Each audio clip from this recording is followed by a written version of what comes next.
और यीशु मसीह बोलते हैं मैं तुम्हें ना वो चाबी दूंगा, वो आशीष दूंगा कि तुम स्वर्ग में बांधोगे तो बन जाएगा और खोलोगे तो खुल जाएगा। आमीन।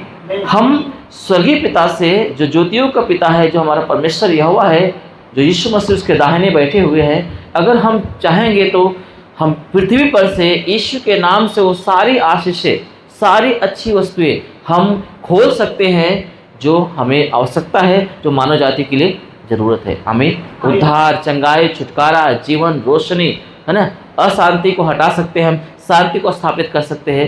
ये परमेश्वर हमें क्या करता है? अधिकार देता है। आमीन। इसलिए यहाँ पे लिखा हुआ, फिर से पढ़ो वचन में क्या लिखा है? मैं तुमसे सच कहता हूँ, जो कुछ तुम पृथ्वी पर बांधोगे वह स्वर्ग में बंधेगा, और जो कुछ तुम पृथ्वी पर खोलोगे वह स्वर्ग में खुलेगा। मैं तुमसे सच कहता हूँ कि जो कुछ तुम पृथ्वी पर बांधोगे वो स्वर्ग में बंधेगा, और जो कुछ तुम पृथ्वी पर खोलोगे वो स्वर्ग में खुलेगा। आमीन। यीशु मसीह हमें अधिकार देते हैं कि हम बांधें और खोलें। आमीन। आज बहुत सारे लोग के जीवन में प्रॉब्लम्स होते हैं, तो प्रॉब्लम्स बोलते रहते हैं। याद रखना, ये सब चीज़ नहीं बोलना है। हमें अधिकार मिला है। क्या मिला है? अधिकार मिला है। हमें अधिकार मिला है कि स्वर्ग को बांधें और स्वर्ग को खोलें। उन सारी बुरी आत्माएं जो हमारे फैमिली के विरोध में, हमारे जीवन के विरोध में, हमारे कलीसिया के विरोध में, हमारे समाज के विरोध में, हमारे देश, हमारे इस धरती के विरोध में जितनी बुरी आत्माएं योजना बनाती है, प्लानिंग करती है, उनकी प्लानिंग को हम तोड़ सकते हैं, हम बांध सकते हैं, उसे हटा सकते हैं। आमीन। जो आकाश मंडल से वो प्लानिंग करता है, वो निचले स्वर्ग से प्लानिंग करता है कि वो कैसे इंसानों को नाश करे, परमेश्वर जो है हमें अधिकार देता है कि हम उन शक्तियों को, उन अधिकारों को हम बांध सके। बाइबल लिखा है, जितनी भी कुरिन्थियों की किताब में हम देखते हैं कि वो दूसरा कुरिन्थियों की किताब 10वां अध्याय हम देखेंगे, 3 वचन से पढ़ेंगे। क्योंकि यद्यपि हम शरीर में चलते फिरते हैं तो भी शरीर के अनुसार नहीं लड़ते, है ना। यहाँ पे लिखा है, क्योंकि यद्यपि हम शरीर में चलते फिरते हैं फिर भी शरीर के अनुसार से हम नहीं लड़ते। जैसे इफिसियों की किताब में लिखा है कि हमारा जो है मल्ल युद्ध जो चल रहा है वो मांस और लहू से नहीं है, उन आत्मिक सेनाओं से जो आकाश मंडल में उड़ रही हैं, जो प्लानिंग कर रही हैं, है ना। आज हम यीशु मसीह में अधिकार देता है कि जो आकाश मंडल में जो सेनाएं हैं, उनसे जो हमारा युद्ध है, जो हमारे विरोध में, हमारे देश के विरोध में, हमारे परिवार के विरोध में, कलीसिया के विरोध में, हमारे विरोध में जो योजनाएं बनाती है, उन योजनाओं को हम बांध सकते हैं, विफल कर सकते हैं, करके परमेश्वर हमें अधिकार देते हैं। हमें कहते हैं अधिकार देते हैं। और यहाँ पे ये बात लिखा हुआ है, पौलुस बोलते हैं कि हम यद्यपि हम शरीर में चलते फिरते हैं फिर भी हमारी जो लड़ाई है शारीरिक नहीं है, हम शरीर के अनुसार नहीं लड़ते। आगे क्या लिखा है?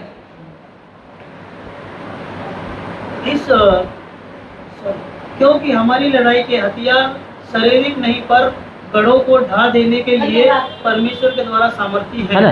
यद्यपि हम शरीर में चलते फिरते हैं फिर भी शरीर के अनुसार नहीं लड़ते, क्योंकि हमारी लड़ाई के जो हथियार हैं वो शारीरिक नहीं है, पर गढ़ों को, क्या लिखा है? पर गढ़ों को ढा देने के लिए परमेश्वर के द्वारा सामर्थी है ना। वो शारीरिक नहीं है जो हमारा हथियार है, वो गढ़ों को ढा देने की सामर्थ्य रखते हैं, वो ना तोड़ने की सामर्थ्य रखते हैं। आमीन।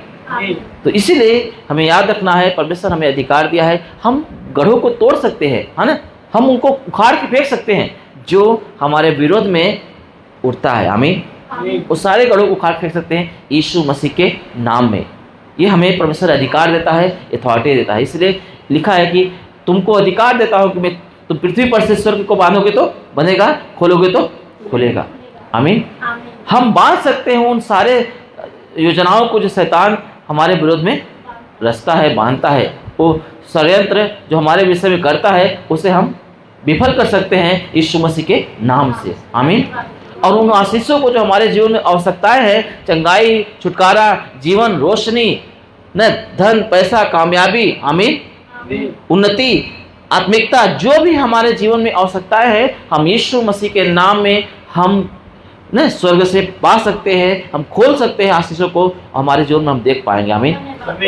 ये हमें अधिकार यीशु मसीह देते हैं। कितना अद्भुत है ना, कितना अद्भुत है, ये अधिकार देते हैं। आपको पता है यीशु मसीह बोलते हैं कि मनुष्य के पुत्र को लोग क्या कहते हैं? मनुष्य के पुत्र में को क्या कहते हैं? मत्ती किताब 16 अध्याय में 13 वचन से हम देखते हैं यीशु मसीह बोलते हैं कि मनुष्य के पुत्र को लोग क्या कहते हैं।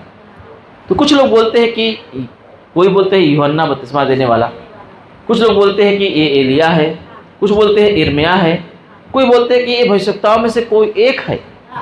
पर यीशु मसीह बोलते हैं कि तुम मुझे क्या कहते हो। ये तो लोगों की धारणा है, पर तुम मुझे क्या बोलते हैं। पतरस बोलता है तू जीवते परमेश्वर का पुत्र मसीह है। आमीन। तू जीवते परमेश्वर का पुत्र मसीह है। आप पता, जैसे ये बात को कबूल करता है यीशु मसीह खुश हो जाते हैं और बोलते हैं ये जो तू बात कर पा रहा है ये पिता ने तुझ पर प्रकट किया है। जब तक पिता किसी के मन में ये न डाले कि यीशु मसीह ही प्रभु है, वही मसीहा है, तो तब तक वो कोई कबूल नहीं कर सकता। और प्रभु वो पिता चाहता कि हम वो चीज़ें के कबूल करें।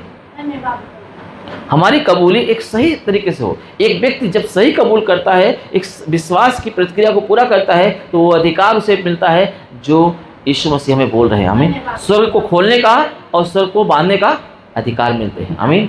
यीशु ने बोला तो विश्वास करने वालों में एक चिन्ह है ना। मरकुस की किताब 16 अध्याय का 17-18 वचन में लिखा है, विश्वास करने वालों में चिन्ह है कि तुम क्या करोगे, दुष्ट आत्माओं को निकालोगे। आमीन। अन्य अन्य भाषा बोलोगे, है ना, सांपों को उठा लोगे, कोई तुम जहरीली चीज तुमको पिला भी देगा उसका असर नहीं होगा, तुम बीमारों पे हाथ रखोगे बीमारियां निकल जाएंगी। ये चिन्ह है। बाइबल बताती है कि जो यीशु पर विश्वास करते हैं उनको ये सामर्थ्य देता है परमेश्वर, वो चिन्ह देता है कि उन सारे चीज़ों पर अधिकार देता है। लूका की किताब 10वें अध्याय में हम देखते हैं कि यीशु मसीह बोलते हैं मैं तुमको सांपों और बिच्छुओं को रौंदने के लिए और शत्रु की सारी सामर्थ पर अधिकार दिया है ना। ये सारे अधिकार यीशु मसीह हमें देते हैं जब हम विश्वास की प्रतिक्रिया को पूरा करते हैं, जब इस बात को कबूल करते हैं। बाइबल में लिखा, रोमियो की किताब में 10वें अध्याय में 9 वचन में लिखा हुआ है, यदि तुम प्रभु को, है ना, यीशु को प्रभु जानकर, है ना, अंगीकार करते हो, मन में विश्वास करते हो, मुंह से अंगीकार करते हो कि परमेश्वर ने उसे मुर्दों में से जिलाया, तो तुम निश्चय उद्धार पाओगे। आमीन। जब तुम इस बात को अंगीकार करते हो कि यीशु मसीह, है ना, मन में विश्वास करते हो और मुंह से क्या करते हो, अंगीकार करते हो कि यीशु मसीह ही प्रभु है, जिसे यीशु मसीह को परमेश्वर ने मुर्दों में से जिलाया, अगर हम इस बात को अंगीकार करते हैं, मन में विश्वास करते हैं, तो उद्धार हम पाते हैं। आमीन। तो विश्वास पहले हमारे मन में आता है, फिर वो कार्यों में आता है। आमीन। अब फिर हम कबूल करते हो ना, तो वो हमारे लिए हो जाता है। आमीन। बाइबल लिखा, विश्वास सुनने से सुनना मसीह के वचन से होता है, और विश्वास करने के बगैर क्या है, मरा हुआ है। क्या हुआ है, कर्म के बगैर मरा हुआ है। अब्राहम विश्वास के द्वारा धर्मी ठहरा। परंतु ये बात बाइबल बताती है कि परमेश्वर ने जैसे अब्राहम को बोला मैं तुझे सारी जातियों का पिता बनाऊंगा, तुझसे एक बड़ी जाति बनाऊंगा, है ना, तुझे आशीष करूंगा, संसार के सारे कुल सारी जातियां तेरे वजह से आशीषित होगी।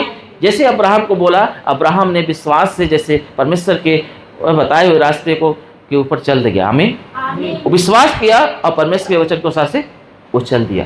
अपने परिवार को, अपने कुटुंब को, अपने देश को, अपने सब चीज़ों को, समाज को छोड़ा और परमेश्वर के मार्ग में, ना, यहोवा के मार्ग में चल दिया। विश्वास के द्वारा अब्राहम धर्मी ठहराया गया है, और विश्वास कर्म के बगैर मरा होता है। आमीन। याकूब की किताब में हम 2:26 में देखते हैं, बाइबल लिखा, जैसे शरीर आत्मा के बगैर मरी हुई है, उसी प्रकार से विश्वास कर्म के बगैर मरा हुआ है। एक विश्वास करने वाला व्यक्ति उन सारी शक्तियों पे को बांध सकता है और खोल सकता है। आमीन। उस स्वर्ग को बांध सकता है और खोल सकता है वही व्यक्ति जो विश्वास की प्रक्रिया को पूरा करता है। जो विश्वास की प्रक्रिया को पूरा नहीं करता है वो अधिकार से वंचित हो जाता है। आमीन। और विश्वास हमेशा कबूली को लेके आता है, एक अच्छी कबूली, है ना, परमेश्वर की इच्छा की कबूली हमेशा हमारी ज़बान से उत्पन्न करता है। हेलो, नहीं खाए अन्य भाषा बोलोगे, हमारी कबूली चेंज हो जाती है। हम पहले प्रॉब्लम बोलते थे, है ना, समस्या बोलते थे, क्या होगा, कैसे होगा, है ना, ये सब बोलते थे। अब हम क्या बोलते हैं, प्रभु यीशु के नाम से सब कुछ होगा। आमीन। अब हम बोलते हैं कि यीशु है तो सब कुछ संभव है। विश्वास करने वालों के लिए सब कुछ संभव है। अगर हम विश्वास करते हैं तो यीशु मसीह में हम जय का जीवन हम प्राप्त करते हैं। आमीन। हम सब कुछ संभव है करके हम इस बात का विश्वास करते हैं, तो लिखा है कि वो लैंग्वेज बदल जाती है। जब हम मसीह यीशु में आते हैं, हम विश्वास करते हैं, तो हमारा भाषा बदल जाती है और हम निराशा की भाषा, फेल की भाषा, तकलीफ की भाषा हम नहीं इस्तेमाल करते। हम बोलते हैं यीशु है तो सब कुछ संभव है। अगर मेरे साथ यीशु है और मुझे विश्वास है कि यीशु सब कुछ बदलेंगे, हमें सब कुछ नया करेंगे। जैसे हम इस बात को कबूल करते हैं, अपने मन में वो चित्र को बनाते हैं, विश्वास के कबूली को अंदर रखते हैं, आमीन, मन में वो चित्र को बना कर रखते हैं, मुंह से कबूल करते हैं, तो हमारे जीवन में वही चीज़ हम देख पाते हैं। हम कितनी बार इस बारे को सीखे हैं, विश्वास कर्म के बगैर मरा हुआ है। अब्राहम विश्वास किया और विश्वास के द्वारा वो धर्मी ठहराया, परंतु विश्वास ऐसे पूरा नहीं हुआ। विश्वास करके एक वचन निकालो तो, याकूब की किताब 2 अध्याय, याकूब 2 का 21-22 पढ़ो। जेम्स चैप्टर 2 वर्स 21-22, याकूब 2 का 21-22 पढ़ो ज्योति।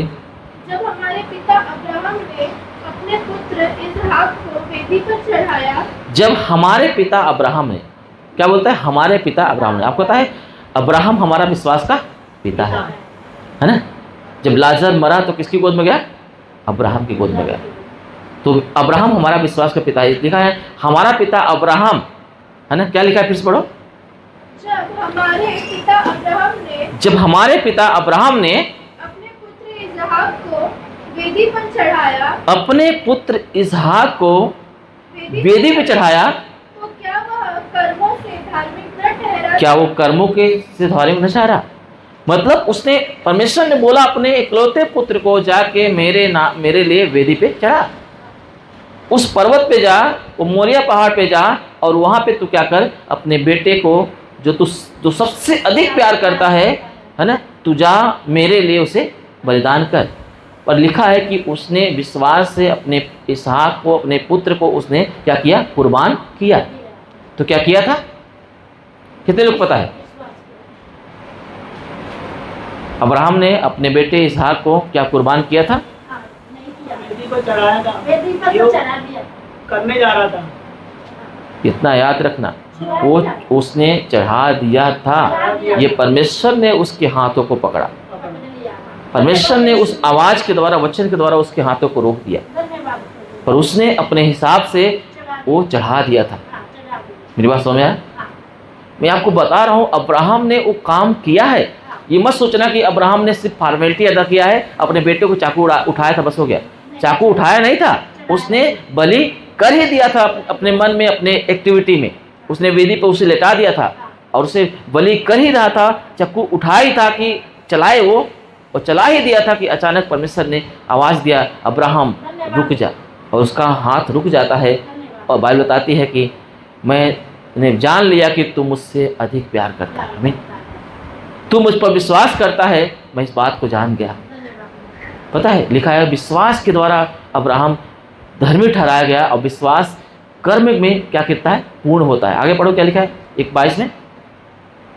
अतः तुमने देख लिया कि अब्राहम ने इसहाक को बलि चढ़ा दिया। परमेश्वर कहने से विश्वास करता था, इसलिए परमेश्वर की बात को माना। अगर हम विश्वास करते हैं तो हम भी परमेश्वर की बात मानेंगे, क्योंकि विश्वास हमेशा कर्म को लाती है ना। परमेश्वर के वचन आज्ञा का पालन करती है। हमें हमेशा विश्वास आज्ञा पालन को सिखाता है। अगर एक व्यक्ति बोलता है मैं विश्वास करता हूँ, और परमेश्वर के वचनों के अनुसार से अपने जीवन को नहीं चलाता है, तो विश्वास में वो बना नहीं है, उसका विश्वास मरा हुआ है। अब्राहम ने विश्वास किया और अपने इकलौते पुत्र इसहाक को वेदी पे चढ़ाया। लिखा है क्या, इस लिखा है 22 पढ़ो क्या लिखा है। अतः तुमने देख लिया कि हाँ, विश्वास ने उसके कामों के साथ मिलकर प्रभाव डाला है, विश्वास ने उसके कामों के साथ मिल के प्रभाव डाला है, और कर्मों से विश्वास सिद्ध हुआ। और कर्मों से विश्वास सिद्ध हुआ। विश्वास तो था, परंतु जब तक इसहाक को वो बलि नहीं चढ़ाया, उसके बोलने पर वचन को पूरा नहीं किया, तब तक वो विश्वास सिद्ध नहीं हुआ। ऐसे हम भी जब तक परमेश्वर के आज्ञा का पालन नहीं करेंगे विश्वास से, तब तक हमारा विश्वास जो है सिद्ध नहीं होता। और ऐसा व्यक्ति जो विश्वास को सिद्ध करता है, वो आकाश को बांधने, है ना, स्वर्ग को बांधने और खोलने का अधिकार रखता है। आमीन। वो आकाश को खोलने और स्वर्ग को खोलने और बांधने का अधिकार रखता है, उसी को अधिकार रहता है। क्योंकि पतरस ने जैसे अंगीकार किया कि तू परमेश्वर का पुत्र, जीवते परमेश्वर का पुत्र मसीह है, यीशु मसीह बोलता है तू धन्य है, तू पतरस है, इस पत्थर पे मैं अपनी कलीसिया बनाऊंगा और अंधलोक के फाटक तुझ पर प्रबल नहीं होंगे। मैं तुझे स्वर्ग के राज्य की चाबी दूंगा, कुंजी दूंगा। आमीन, कुंजी दूंगा। मतलब उसने विश्वास के साथ साथ कबूल किया। आमीन, वो काम किया। जब हम विश्वास करते हैं और कबूल करते हैं और हमारे कार्यों में प्रकट होता है तो परमेश्वर हमें अधिकार देते हैं। आमीन, अधिकार देते हैं। यीशु ने बोला जो मुझ पर विश्वास करता है, यूहन्ना की किताब 14 अध्याय के 12 वचन में, जो मुझ पर विश्वास करता है मैं तुझको सच सच कहता हूँ कि वो काम करेगा जो मैंने किया, वरन उससे भी बड़े बड़े काम करेगा। आमीन, यही बात तो प्रभु बोलता है। अगर हम विश्वास करते हैं तो हमारा विश्वास कर्म में आएगा, काम में आएगा। अगर विश्वास करते हैं तो हम परमेश्वर के लिए खड़े हो जाएंगे। आमीन, मेरी बात समझ आ रहा है? प्रार्थना एक बजे से है, हम आ रहे हैं 3 बजे 2:30 बजे, तो कैसे विश्वास का पूरा हम करेंगे? क्या हमारा कर्तव्य नहीं है कि जैसे परमेश्वर ने अब्राहम को बोला इसहाक को कहाँ चढ़ाने जा? मोरिया पहाड़ पे। अपने घर पे भी चढ़ा सकता था ना, नजदीक भी चढ़ा सकता था ना। उसको इतनी दूर कहाँ क्यों ले गया? 3 दिन का रास्ता था वो। हेलो, अब्राहम जहाँ रहता था वहां से 3 दिन का रास्ता था वो। और ऐसा रास्ता नहीं था, पहाड़ी रास्ता था, चढ़ाव था, समतल रास्ता नहीं था बस तुरंत बस आराम से चले गए। हेलो, पहाड़ था वो। मोरिया पहाड़ पर चढ़ना आसान नहीं था। वो 3 दिन का रास्ता तय करके उस पहाड़ पे चढ़ा और उस पहाड़ पर परमेश्वर ने उसे इसहाक को बलि करने को बोला। तो क्या अब्राहम ने बात मानी कि नहीं मानी? तभी तो धर्मी ठहरा। उसके कामों ने मिलकर उसके विश्वास को क्या किया? सिद्ध कर दिया। जब हम विश्वास करते हैं और प्रभु ने जो हमें आज्ञा देता है और हम उन कठिनाइयों में भी पड़ के, तकलीफ में पड़ के भी वहां खड़े रहते हैं, तब हमारा विश्वास क्या करता है? सिद्ध होता है। फिर हम जब मुंह खोलेंगे ना, आमीन, वो 2 धारी तलवार निकलेगी। जब हम मुंह खोलेंगे ना तो आकाश खुलेगा और आकाश बंद भी होगा। आमीन। हम जब मुंह खोलेंगे, बाइबल में लिखा है एलिया जो है हमारे तुम्हारे समान दुख सुख भोगी मनुष्य था, पर उसने आकाश को बोला बंद हो जा, बंद हो गया। 3.5 वर्ष तक बारिश नहीं हुआ, है ना। वो तुम्हारे समान सुख दुख भोगी मनुष्य था। ऐसा नहीं कि बहुत कंफर्ट जोन में था, बहुत बड़ा, है ना, अच्छे महलों में रहने वाला था। वो दर्द और पीड़ाओं में, कठिनाइयों में होके परमेश्वर के आज्ञा पालन में वो आगे बढ़ रहा था। और उसने आकाश को बोला बंद हो जा, बंद हो गया। बारिश नहीं हुई। याद रखना, हम भी जब परमेश्वर के वचनों के अनुसार से खड़े रहते हैं, चाहे तकलीफ हो, चाहे दर्द हो, चाहे पीड़ा हो, आप सोचेगा कि बाइबल लिखा है, रोमी की किताब पौलुस बोलता है 12 का 1 वचन में लिखा है, तुम अपने शरीरों को जीवित, पवित्र और परमेश्वर को भाता हुआ करके बलिदान चढ़ाओ, क्योंकि यही तुम्हारी आत्मिक सेवा है। हमारे शरीर को जीवित पवित्र करके बलिदान चढ़ाना मतलब तकलीफ में लाना है, उस आज्ञा का पालन करने के लिए, उन जगहों पे खड़े रहने के लिए जहाँ पे प्रभु चाहता है। ऐसा बलिदान परमेश्वर के लिए उत्तम भेंट ठहरता है। आमीन, उत्तम भेंट ठहरता है, ये प्रभु चाहता है। और ये जो कार्य है, ये विश्वास है, जब काम के साथ मिलता है तो सिद्ध होता है और वो विश्वास पूर्ण हो जाता है। और फिर वो मिरेकल्स को लेके आता है, वो आशीष को लेके आता है, वो प्रतिज्ञाओं के देश में, प्रतिज्ञाओं के आशीषों में हमें लेके जाता है। हमें जो प्रतिज्ञाएं परमेश्वर ने हमसे की है उसे हम प्राप्त कर पाते हैं। मेरी बात समझ आ रहा है? इसलिए बहुत ज़रूरी है, विश्वास कर्म के बगैर मरा हुआ है, याद रखना बहुत ज़रूरी है। आप पता है, आपको लगता है कि हम लोग बहुत कम लोग हैं, हम लोग कम नहीं है। एक ऐसी दुनिया थी जहाँ पे पब्लिक भरी हुई थी। उस समय में केवल 8 प्राणी ही बचे थे। नूहा के समय में 120 वर्ष तक नूहा ने प्रचार किया था, नाव बनाया था। आज हम भी अपने इस कलीसिया को बनाते रहेंगे, है ना, सींचते रहेंगे, भले लोग सुने या न सुने, पर हमें इसमें बने रहना। हम नाव से बाहर नहीं जाना है, कलीसिया के इधर-उधर नहीं जाना है। इतने पब्लिक में, इतने प्राणियों में, है ना, नूहा और उसका परिवार बचाए गए। हम भी बचाए जाएंगे अगर हम आज्ञा पालन करेंगे, हम विश्वास योग्य रहेंगे, हम हमारा विश्वास कर्मों में प्रकट करेंगे, तो हम इसी कलीसिया में रह के परमेश्वर हमारा आत्मा को स्वर्ग में ले जाएगा, बचाएगा। याद रखना। इसलिए हम लोग कम नहीं है, हम लोग कमजोर नहीं है, हम लोग दुर्बल नहीं है। अगर प्रभु और आत्माओं को देता है तो देता है, नहीं तो हम पवित्र जीवन जिएंगे, हम प्रयास करते रहेंगे, हम सुसमाचार करते रहेंगे, हम प्रार्थना करते रहेंगे, हम योगदान करते रहेंगे और हम समय से परमेश्वर की उपस्थिति में बने रहेंगे। आमीन। ये हमारा आज्ञा पालन है, ये है विश्वास कर्म में ले आना। आमीन, लेके आना। यही तरीका है जिससे हम जीवन को बचा सकते हैं। अब उस विश्वास को जो परमेश्वर ने हमें दिया है वो सिद्ध होते हुए देख पाएंगे। आमीन। और हम स्वर्ग को बांधेंगे, बंधेगा, और स्वर्ग खोलेंगे तो खुलेगा। यह अधिकार हमें दिया है परमेश्वर ने। आमीन। हम बोलेंगे अंधा कि आंखें आ जाए तो आ जाएगी। क्यों? स्वर्ग से आंख आ जाएगी। आमीन। किसी को किडनी नहीं है, बोलेंगे इसको नया किडनी आ जाए, वो आ जाएगी क्योंकि स्वर्ग खुल जाएगा उसके। मेरी बात समझ आ रहा है? वो आत्माएं जो आकाश मंडल में उड़ रही हैं, जो निचले स्वर्ग में उड़ रही हैं, उन आत्माओं को हम यीशु के नाम में बांध देंगे तो बंध जाएंगे। वो उनका कार्य दिखाई नहीं देगा। मेरी बात समझ रहा है? ये अधिकार हमें प्रभु देता है, परंतु तब देता है जब हम समर्पित जीवन जीते हैं, जब हम विश्वास की प्रतिज्ञा को सिद्ध करते हैं, जब हम कबूल करते हैं, मन में विश्वास करते हैं, मुझसे कबूल करते हैं और अपने कामों में उसे सिद्ध करते हैं। आमीन। पूरा करते हैं, तब जाके विश्वास क्या होता है? सिद्ध होता है। आमीन। सिद्ध होता है। इसलिए बहुत इंपॉर्टेंट है प्रियो। एक दिन लूका की किताब 18 अध्याय में एक अधर्मी न्यायाधीश है ना के बारे में लिखा हुआ है। लूका किताब 18 अध्याय 1 से लेकर अगर 8 वचन तक हम पढ़ेंगे तो उसमें पढ़ो मत, हम आपको बता देते हैं। तो उसमें ऐसा लिखा है कि एक अधर्मी न्यायाधीश था और जिसका मुकदमा, एक विधवा का मुकदमा उसके पास पेंडिंग था, पड़ा हुआ था। और इतना वो अधर्मी था कि बुरा था, फिर भी वो विधवा औरत बार बार उससे जाके विनती करती थी कि मेरा न्याय चुका, मेरा न्याय चुका। आमीन। बार बार जाती थी वो। कितनी बार उसने डांटा, कितनी बार उसको बुरा भला बोला, फिर भी वो विधवा बार बार जाती रही कि मेरा न्याय चुका। क्योंकि विधवा को पता था कि अगर कोई मेरा न्याय चुका सकता है तो यही चुका सकता है और दूसरा कोई नहीं कर सकता, क्योंकि मेरा मुकदमा इसी के हाथ में है। आमीन। इसी के हाथ में। और जब काफी दिन बीत गए और फिर वो जो अधर्मी न्याय था वो सोच में पड़ गया। एक दिन सोचने लगा कि मैं इतना दुष्ट हूँ, इतना गलत हूँ, न तो मैं परमेश्वर से डरता हूँ, न किसी मनुष्य का परवाह करता हूँ, फिर भी ये विधवा मुझे बार बार आके तकलीफ देती है, सताती है। कहीं ऐसा ना हो कि आगे चल के मेरे नाक में दम कर दे, इसलिए मैं इसे क्या करता हूँ, इसका न्याय चुका देता हूँ, इसको रफा दफा करता हूँ। मेरी बात समझ में आया? और उस अधर्मी न्याय ने क्या किया? उस विधवा का मुकदमा है ना जो उसके हाथ में था, उसका न्याय चुकाया। आमीन।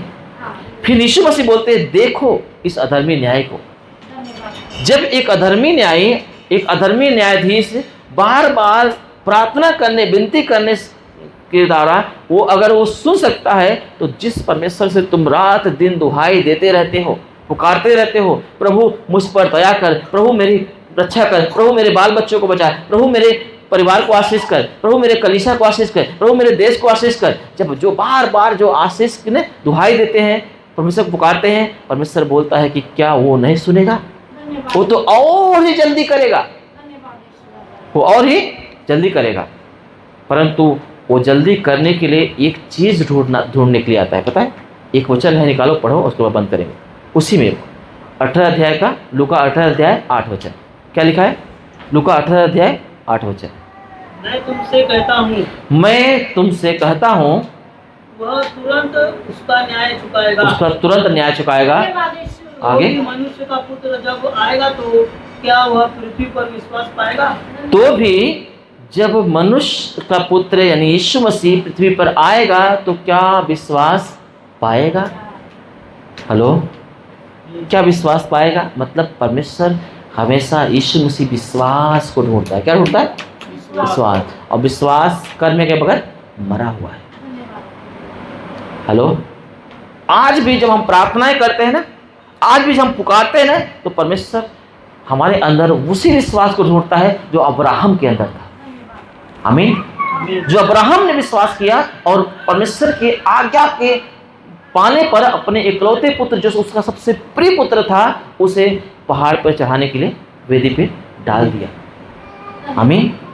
वही विश्वास आज हमारे अंदर देखता है कि हम भी विश्वास को सिद्ध करें और हमारे जीवन से जो आशीष हमें प्रतिज्ञाएं परमेश्वर हमको देना चाहता है हम उसे प्राप्त कर सके। हमारी दुहाई को वो हमारे सुन के उसे वो उत्तर दे सके। आमीन। वही विश्वास आज भी ढूंढता है। मेरी बात समझ में आ रहा है? वही विश्वास ढूंढता है। आज अगर आप यहाँ पे बैठे हुए हो तो आप अगर प्रार्थना करोगे ना तो आपके अंदर वही विश्वास ढूंढेगा। हमारे अंदर वही विश्वास करें। दुनिया के कोने कोने में जहाँ कहीं इंसान प्रार्थना करता है परमेश्वर आके वही विश्वास देखता है जो यहाँ पे बात कर रहा है। जब मैं पृथ्वी पे आऊँगा, जब वो मनुष्य का पुत्र जब पृथ्वी पे आएगा तो क्या वो विश्वास पाएगा? जो विश्वास वो चाहता है, वो देखना चाहता है, क्या वो विश्वास लोगों के अंदर पाएगा? आमीन। आमीन। पाएगा तो अब्राहम के जैसा आशीषित हो जाएगा। अगर नहीं पाएगा तो वो छोड़ दिया जाएगा। हेलो, वो छोड़ दिया जाएगा। मेरी बात समझ में आ रहा है? इसीलिए जो है आज परमेश्वर चाहता है हम विश्वास में स्थिर रहें और जो चाबी परमेश्वर में देता है, अधिकार देता है, उस अधिकार को इस्तेमाल करें। आमीन। तो आइए निश्चय करें कि हम विश्वास को हमारे जीवन में मरने नहीं देंगे। हम विश्वास को अब्राहम के समान सिद्ध करेंगे। चाहे कितना तकलीफ हो, चाहे कितनी मुसीबतें हो, चाहे कितनी परीक्षाएं हो हमारे जीवन में, हम उस जगह पे खड़े पाए जाएंगे। हम उस कार्यों को करते हुए पाए जाएंगे जो यहोवा परमेश्वर हमसे कराना चाहता है। आइए अपने आंखों को बंद करेंगे, सर को झुकाएंगे, हम प्रार्थना करेंगे। स्वर्गीय पिता यीशु के नाम में पापा हम धन्यवाद करते हैं आपके प्रेम, आपकी करुणा के लिए पिता, आपकी पवित्र उपस्थिति के लिए पिता, जो आप हमारे मध्य में लॉर्ड। सचमुच प्रभु आप विश्वास योग्य पिता। बाइबल बताती है कि अगर हम अविश्वासी होते हैं फिर भी आप विश्वास योग्य बने रहते पापा, क्योंकि आप अपने आप को इनकार नहीं कर सकते, क्योंकि आप कभी बदलते नहीं लॉर्ड। आपने जो बोला है वो होगा ही। बाइबल बताती है, यीशु मसीह बोलते हैं, एक पाई एक मात्रा भी बिना पूरा हुए नहीं टलेगा। इतना विश्वास योग्य तो है लॉर्ड, और वो चाहता कि आपके बुलाए हुए लोग प्रभु विश्वास योग्य बने और उस विश्वास को सिद्ध करें ताकि वो प्रतिज्ञा को पाएं। उस आशीष प्रतिज्ञा के अनुसार जो वारिस होने के लिए, आशीष पाने के लिए चुने गए, बुलाए गए हैं, उन अधिकारों को, उन आशीषों को पा सके पिता। आप चाहते पिता कि वो विश्वास उनके अंदर सिद्ध हो पिता।